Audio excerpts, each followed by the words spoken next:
कटहल, ये 3 बहुत इंपॉर्टेंट होते हैं। इनके वृक्ष का संवर्धन जब हो सके जरूर कीजिए, नहीं तो संरक्षण तो कर ही सकते हैं।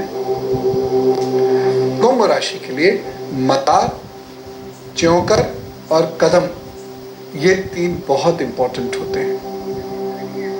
मल्ली जी से शायद कनेक्शन फिर से हो गया जी। राम राम मल्ली जी। मल्ली जी, ये आम, नीम और महुआ, ये 3 बहुत महत्वपूर्ण होते हैं मीन राशि के लिए। आम, नीम और महुआ। काम अटक रहा है, सक्सेस नहीं मिल पा रही है, कुछ नहीं होता, तो इन 3 वृक्षों की जड़ में जल ही देना शुरू कर दीजिए, लाभ होना शुरू हो जाएगा। और कुछ नहीं है तो कहीं इसका बीज ही लोगों को दे दीजिए कि जाइए आप इस बीज को लगा दीजिए। छोटी छोटी चीजें भी जिंदगी में की जा सकती हैं। हम लोग कुछ अतिवादी हो रहे हैं, करेंगे तो इतना बड़ा करेंगे, इतना बड़ा सोचेंगे, बड़ा हो नहीं पाएगा, छोटा करेंगे नहीं, फिर काम कैसे होगा। लहसुन का प्रयोग अभी बताता हूँ। दीपा जी से बात करते हैं, गाजियाबाद को कमजोर करते हैं। जिन लोगों को किसी भी कारण से दौरे पड़ते हैं या फिट्स पड़ते हैं, वो लोग लहसुन को सूंघे तो बहुत लाभ मिलता है। या लहसुन का रस एक बूंद नाक में टपकाए और हल्के से उसको अंदर खींचे सांस को, तो बहुत ज्यादा लाभ मिलता है।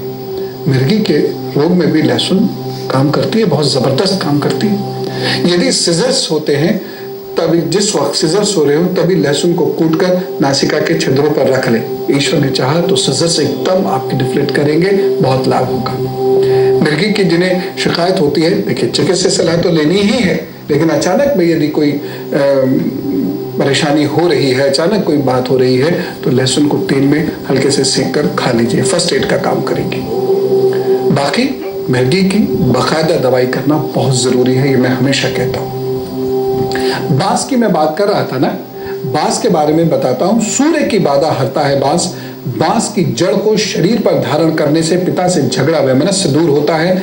पिता को बांस की बांसुरी उपहार में दें या बैंत उपहार में दें तो आपसी प्रेम बढ़ता है। थोड़ा सा कॉन्ट्रडिक्शन है, पिता से मतभेद है, लेकिन यदि हम उन्हें बैंत उधार में देंगे तो क्या भी हो सकता है। फिर भी खैर, ये उपाय है तो उपाय की तरह से कीजिए। पिता को बैंत उपहार में देने से आपसी प्रेम बढ़ता है। हो सकता है पिता सारा गुस्सा एक दिन निकाल दें उसी बैंत से, उसके बाद फिर बहुत प्यार करें आपको। सूर्य यदि कुपित होगा तो शरीर का ताप बढ़ेगा, ताप बढ़ने से बुखार आ जाता है या फोड़े फुंसी हो जाते हैं। ऐसे में बांस की जड़ को गले में पहनिएगा या उसकी पत्तियों को पीसकर उस फुंसियों पर लगाइएगा, बड़ा लाभ होगा।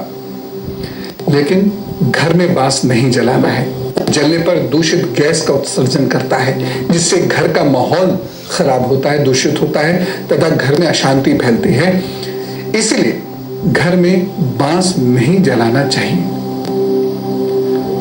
यदि आप ऐसी जगह जा रहे हैं जहां आपका शत्रुओं से सामना होना है, आप ठीक हैं लेकिन कुछ लोग शत्रुता आपसे निभाना चाहते हैं, तो बांस की जड़ को अपने बाजू में बांधकर जाइएगा। साथ ही साथ यदि अक्सर आप ऐसी जॉब में, ऐसी चीज में हैं जहां लोग आपके दुश्मन बहुत जल्दी हो जाते हैं, या आप प्रतिष्ठा के उस स्तर पर हैं जहां लोग आपसे बहुत आसानी से दुश्मनी निकाल सकते हैं, तो बांस के पेड़ की जड़ को माँ बगलामुखी के जप से सिद्ध करिए और उसे बाजू में बांध दीजिए, गले में धारण कर लीजिए पीले धागे में बृहस्पतिवार को। और देखिए फिर माँ की कृपा अगर प्राप्त हो गई तो शत्रु आप पर हावी हो नहीं सकता। ये प्रयोग है चमत्कारी बांस का। और बांस जहां उग जाते हैं, बहुत ज्यादा इकट्ठे हो जाते हैं, कितने बुरे लगते हैं। ऐसा लगता है कि पता नहीं इसके अंदर क्या कीड़े कांटे बैठे होंगे और कितना नुकसान हमें कर जाएंगे। देखने में भी बहुत खूबसूरत नहीं लगते, लेकिन बांस का ये सारा प्रयोग होता है। तो इस प्रकार से ये जो हमारी वनस्पतियां होती हैं, ये ईश्वर की देन है। ये बहुत सोच समझकर ब्रह्मा और शिव ने इनको रचा और विष्णु जी ने इनको मेंटेन किया हुआ है। हमें कोई अधिकार नहीं है कि हम धर्म संगत नहीं हो, धर्म से दूर जाएं, धर्म के विरुद्ध जाएं और इन वनस्पतियों का नुकसान करें। दुनिया के जितने भी धर्म हैं वो प्रकृति प्रेम सिखाते हैं, दुनिया के जितने भी धर्म हैं वो ये सिखाते हैं कि जीव जंतुओं की रक्षा करिए, उनका संग्रह